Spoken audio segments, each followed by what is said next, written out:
Welcome to స్పందూస్ kitchen. ఈ రోజు నేను నా ఛానల్లో కాకరకాయ ఫ్రై ప్రిపేర్ చేయబోతున్నాను. అన్ని నేను ఇలా స్లైసెస్ లాగా సన్నగా చేసేసుకున్నాను. మొత్తం కాకరకాయకి కావాల్సిన ఇంగ్రీడియంట్స్ వచ్చేసి సింపుల్ ఎండి కొబ్బరి నేను మిక్సీ పట్టి పొడి చేసేసుకొని తీసేసుకున్నాను. ఎల్లిపాయ తీసుకున్నాను అనమాట. ఆనియన్ సన్నగా స్లైసెస్ లాగా కట్ చేసేసుకున్న కాకరకాయ నేను బౌల్లోకి వేసేసుకొని అన్నీ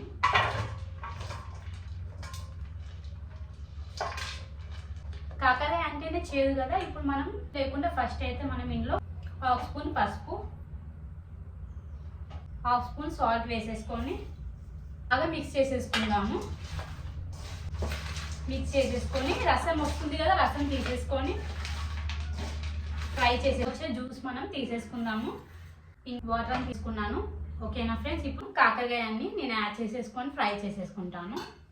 ఆయిల్ హీట్ అయింది, కాకరకాయలు అయితే నేను యాడ్ చేసేసుకుంటాను. బ్రౌన్ కలర్ వచ్చాక మంచిగా ఫ్రై చేసేసుకొని తీసేసుకుంటాను. మంచిగా అన్నీ ఇలానే ఫ్రై చేసేసుకుందాం. ఒకసారి మిక్స్ చేసేసుకుందాం. ఇంకా కొంచెం బ్రౌనిష్ కలర్ వచ్చాక మనం తీసేసుకుందాం.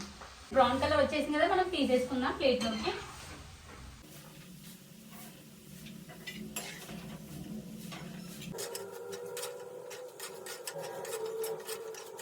యాడ్ చేసేస్తాము.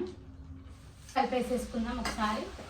అదే అంటే చేదని చెప్పేసి చాలా మంది తినరనమాట, అవాయిడ్ చేస్తూ ఉంటారు. ఇలా చేసి ఒకసారి ట్రై చేసి చూడండి, చాలా బాగుంటుంది అనమాట. ఎక్కువ చేదు కంటెంట్ కూడా ఉండదు. ఓకే ఫ్రెండ్స్, నేను అన్ని ఇలా ఫ్రై చేసేసుకొని కాకరకాయ తీసేసుకున్నాను. చూసారు ఫ్రెండ్స్, క్రిస్పీనెస్ ఇట్లా మంచిగా ఫ్రై చేసేసుకోవాలి. ఫ్రెండ్స్, ప్యాన్ హీట్ అయింది. 2 table spoons of oil add చేసేస్తున్నాను. జీలకర్ర యాడ్ చేసేస్తున్నాను. ఎండిమిర్చి, వెల్లిపాయ స్మాష్ చేసేసి తీసేసుకున్నాను. ఆనియన్స్ అండ్ కరివేపాకు యాడ్ చేసేసుకుంటాను.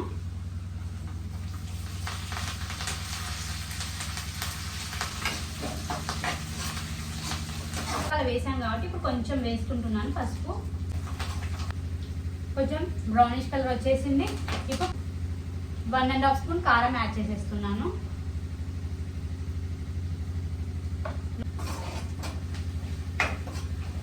అయితే కాకరకాయ ఫ్రై చేసి తీసేసుకున్నాను కదా, ఇప్పుడు యాడ్ చేసేసుకుంటాను.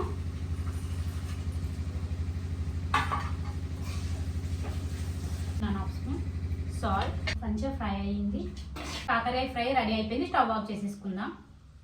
కాకరకాయ ఫ్రై రెడీ అయిపోయింది. నా వీడియో కనుక మీకు నచ్చినట్లయితే do like and share, subscribe my channel before watching my video. Bye bye.